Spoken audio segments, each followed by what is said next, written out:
Selamat malam, salam sejahtera bagi kita semua. Perkenalkan saya dengan Kusuma Dani Kurniawan, mahasiswa Komunikasi PJJ S1 Unsia. Pada kesempatan hari ini, saya akan membahas atau memberikan materi-materi dan jawaban-jawaban terkait dengan ujian tengah semester atau UTS mata kuliah Teknik Lobi dan Negosiasi dalam rangka pekan UTS yang berlangsung dari tanggal 20 Mei sampai dengan tanggal 2 Juni 2024. Pada kesempatan ini, saya akan memberikan jawaban-jawaban terkait pertanyaan-pertanyaan yang diberikan eh, oleh Ibu eh, Rosana selaku dosen pembimbing mata kuliah Teknik Lobi dan Negosiasi. Pertanyaan yang pertama, mengapa komunikasi persuasif penting dalam negosiasi? Berikan argumentasi saya disertai dengan pandangan para ahli yang relevan. Tentunya komunikasi persuasif dalam negosiasi penting dalam negosiasi karena memungkinkan pihak yang bernegosiasi untuk mempengaruhi pandangan, sikap, dan tindakan pihak lain untuk mencapai kesepakatan yang menguntungkan kedua belah pihak. Pentingnya komunikasi persuasif dalam hubungan negosiasi tentu saja merupakan elemen krusial dalam berbagai aspek kehidupan, terutama dalam negosiasi. Negosiasi adalah proses di mana dua atau lebih pihak mencoba mencapai kesepakatan melalui komunikasi. Keberhasilan dalam negosiasi seringkali bergantung pada kemampuan seorang untuk meyakinkan pihak lain agar menerima usulan atau pandangan mereka. Berikut adalah penjelasan mendalam tentang mengapa komunikasi persuasif sangat penting dalam negosiasi. Yang pertama, satu, membangun kepercayaan dan kredibilitas. Tentunya kepercayaan dan kredibilitas adalah dasar dari hubungan negosiasi yang sukses.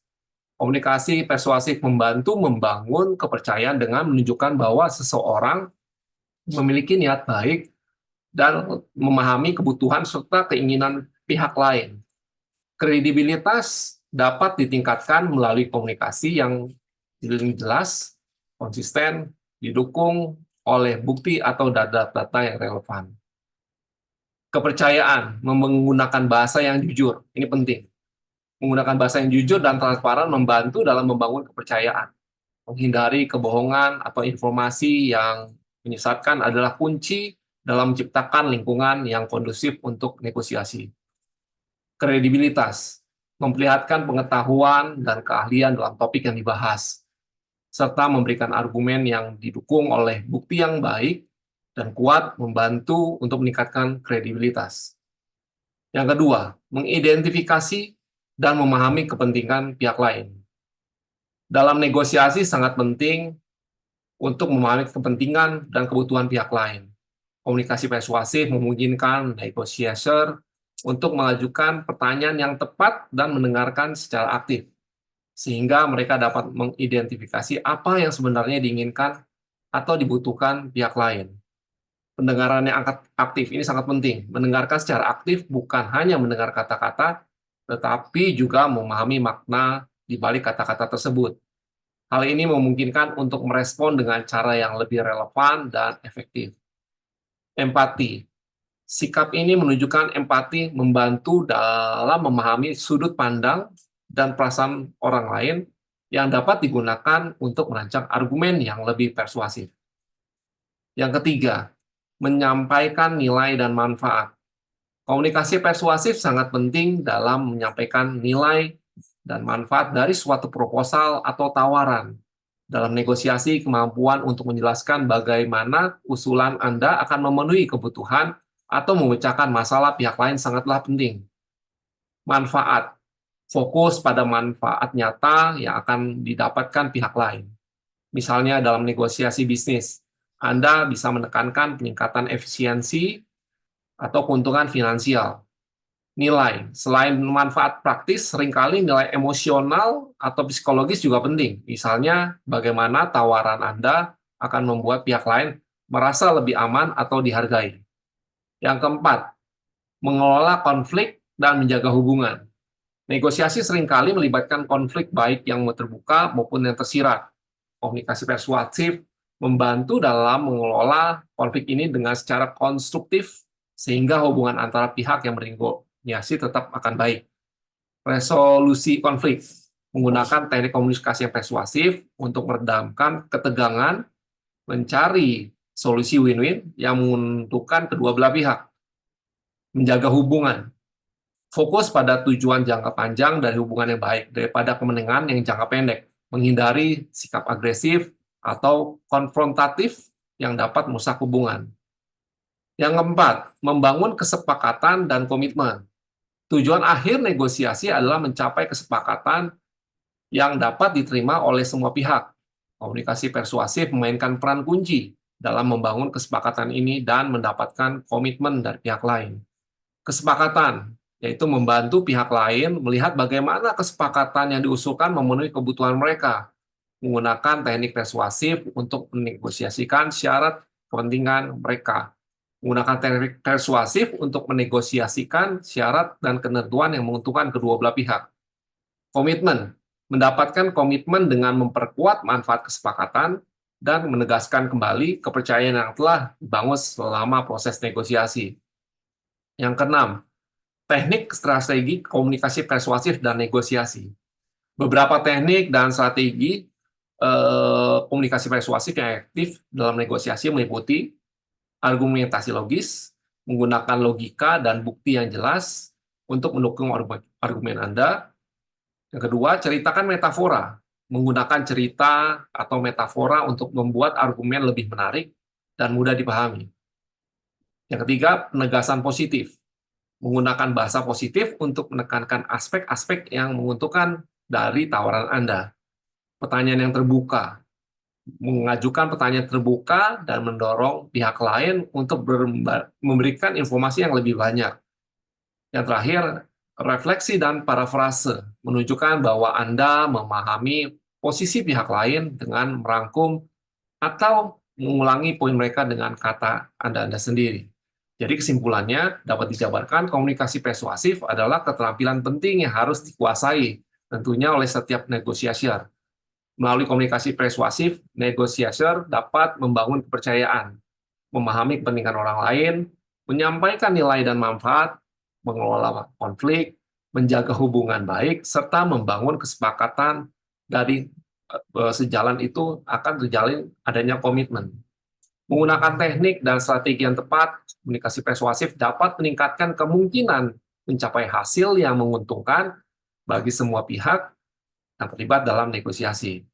Para ahli dalam bidang komunikasi psikologi dan manajemen seringkali membahas pentingnya komunikasi persuasif dalam negosiasi dan memberikan pandangan serta kerangka teoritis yang mendukung konsep tersebut.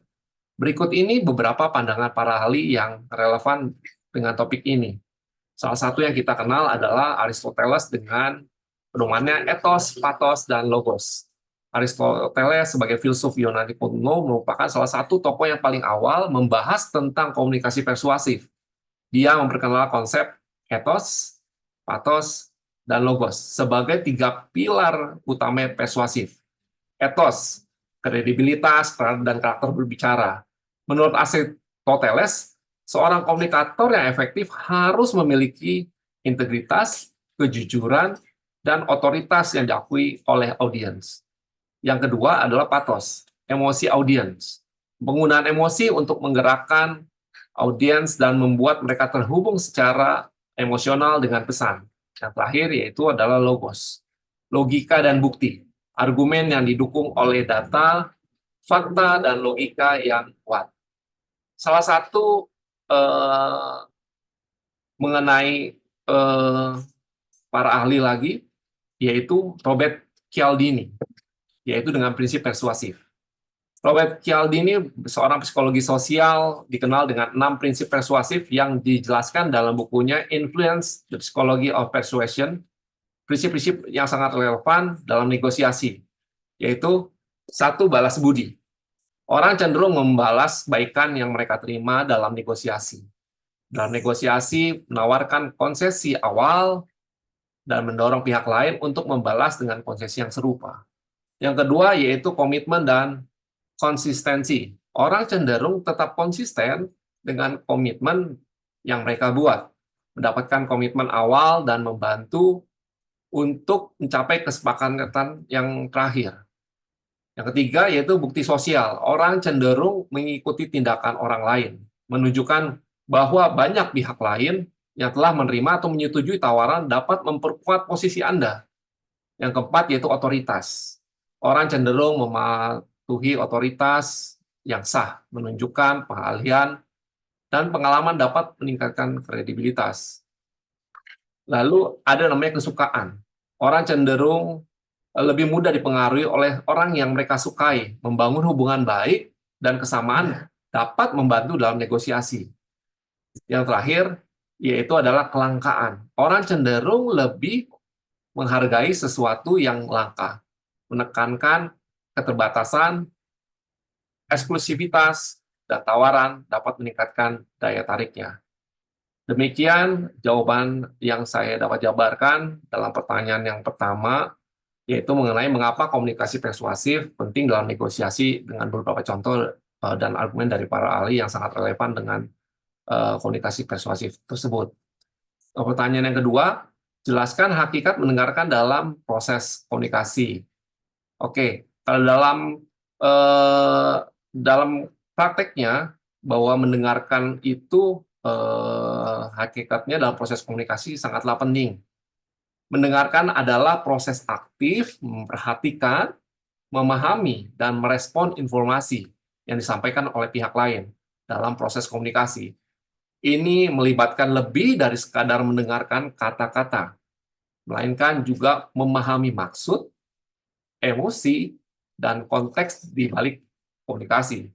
Mendengarkan yang efektif adalah kunci untuk membangun hubungan yang kuat, mengatasi konflik, dan mencapai pemahaman yang mendalam.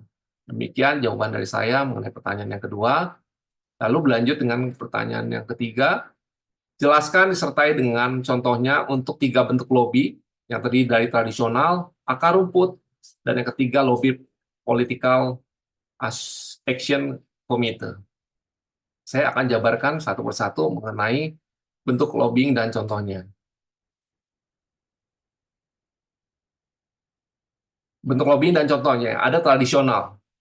Bentuk ini melibatkan penggunaan pengaruh politik atau hubungan ketika seorang perwakilan bisnis bertemu dengan seorang legislator untuk membujuknya agar mendukung undang-undang yang menguntungkan industri mereka. Itu adalah salah satu contohnya. Saya ulangi, yang jenis tradisional, bentuk ini melibatkan penggunaan pengaruh politik atau hubungan personal untuk mempengaruhi keputusan pembuat kebijakannya. Salah satu contohnya adalah ketika seorang perwakilan bisnis bertemu dengan seorang legislator untuk membujuknya agar mendukung undang-undang yang menguntungkan industri yang mereka. Lalu penjelasan dari akar rumput. Bentuk ini melibatkan mobilitas masyarakat atau kelompok kecil yang mempengaruhi keputusan pembuatan kebijakan. Contohnya adalah ketika warga setempat berkumpul dan meminta perubahan kebijakan lingkungan mereka kepada pemerintahan setempat. Yang ketiga, yaitu mengenai Lobby Political Action Committee atau PAC. Bentuk ini adalah melibatkan penggunaan dana dan sumber daya untuk mendukung kandidat atau partai politik yang sejalan dengan kepentingan kelompok. Contohnya adalah ketika PAC menyumbangkan dana kepada kandidat yang mendukung kebijaksanaan probisnis. Ya, ini kita sadari memang salah satu contohnya ini banyak terjadi pada saat waktu pemilihan kepala daerah atau pemilihan calon presiden yang diusung dari berbagai macam partai. Demikian jawaban yang saya bisa jabarkan dari pertanyaan ketiga. Berlanjut di pertanyaan yang keempat, yaitu mengenai jelaskan strategi negosiasi dan upaya meyakinkan pihak lain. Apa saja keterampilan yang harus dimiliki oleh seorang negosiator? Strategi negosiasi dan upaya meyakinkan pihak lain. Strategi negosiasi meliputi persiapan yang matang. Ini sangat penting, menjadi satu elemen untuk strategi negosiasi. Pemahaman yang mendalam tentang kebutuhan dan kepentingan kedua belah pihak. Ini juga sangatlah penting. Kemampuan untuk berkomunikasi secara efektif, serta fleksibilitas untuk mencapai kesepakatan yang saling menguntungkan. Upaya untuk meyakinkan pihak lain melibatkan penggunaan logika, fakta, bukti, dan argumen yang kuat, serta kemampuan untuk membaca dan merespon dinamika negosiasi secara real time.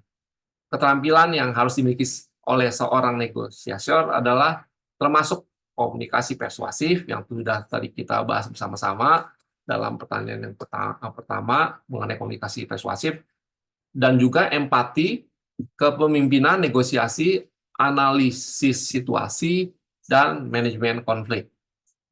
Demikian yang bisa saya jabarkan dalam pertanyaan yang keempat. Lalu pertanyaan yang kelima, jelaskan apa yang Anda pahami mengenai negosiasi. Jelaskan juga mengenai unsur-unsur teks dalam lobby dan negosiasi. Tentunya mengenai pemahaman negosiasi, beberapa elemen penting seperti yang tadi sudah dijabarkan mengenai komunikasi persuasif menjadi elemen yang penting. Jadi, apa sih yang dimaksud dengan negosiasi? Intinya adalah negosiasi adalah proses interaksi antara pihak-pihak yang memiliki kepentingan yang berbeda untuk mencapai kesepakatan yang saling menguntungkan. Nah, ini penting. Tentunya selalu ada hal yang harus menguntungkan dalam proses negosiasi. Lalu ini melibatkan apa? Melibatkan diskusi, kan? Tawar-menawar, dan kompromi untuk mencapai tujuan bersama. Unsur-unsur teks dalam negosiasi mencakup pesan-pesan yang disampaikan, yaitu baik secara lisan, pesan-pesan itu maupun secara tertulis. Termasuk di dalamnya adalah adanya argumen, bukti, tawaran, dan persyaratan. Contohnya adalah surat tawar harga dalam proses negosiasi jual-beli, yang mencakup rincian harga tentunya, ada jumlah barang, dan negosiasi bagaimana syarat pembayarannya. Berlanjut ke dalam pertanyaan yang keenam, jelaskan mengenai teori perbedaan budaya dalam negosiasi. Jawabannya disertai dengan contoh. Demikianlah jawabannya saya untuk pertanyaan 6. Teori perbedaan budaya dalam negosiasi. Teori ini menyatakan bahwa budaya memainkan peranan penting dalam proses negosiasi karena norma nilai dan praktik budaya mempengaruhi cara orang berkomunikasi, menafsirkan informasi, menanggapi konflik. Misalnya dalam budaya yang menekankan hierarki, negosiasi mungkin lebih formal dan terstruktur, sedangkan dalam budaya yang lebih egaliter, negosiasi mungkin lebih santai dan kolaboratif. Contohnya dalam budaya Jepang, negosiasi dapat lebih berorientasi pada membangun hubungan dan konsensus daripada mencapai kesepakatan secepat mungkin. Demikian jawaban saya untuk pertanyaan yang nomor 6. Yang terakhir, mengenai pertanyaan yang 7 adalah jelaskan pemahaman Anda mengenai adanya perbedaan budaya dalam negosiasi. Lantas bagaimana upaya untuk menciptakan komunikasi yang efektif karena adanya perbedaan latar belakang dalam dunia bisnis. Baik, untuk pertanyaan yang terakhir, perbedaan budaya dalam negosiasi dan upaya untuk menciptakan komunikasi yang efektif, yaitu perbedaan budaya dalam negosiasi mencakup perbedaan dalam gaya komunikasi, pendekatan terhadap konflik, dan prioritas dalam proses negosiasi. Upaya untuk menciptakan komunikasi yang efektif melibatkan tentunya adanya kesadaran akan perbedaan budaya-budaya tersebut, serta kemampuan untuk beradaptasi dan menghormati tentunya norma-norma budaya yang berlaku. Misalnya dalam negosiasi lintas budaya, penting untuk menghindari asumsi yang merendahkan, atau menghakimi, atau mengambil waktu untuk memahami perspektif dan kepentingan pihak lain. Demikian keseluruhan jawaban saya dalam pertanyaan UTS ini. Semoga bisa juga menjadi wawasan saya dalam mempelajari teknik lobby dan negosiasi. Terima kasih. Sebelum dan sesudahnya, salam sejahtera. Terima kasih.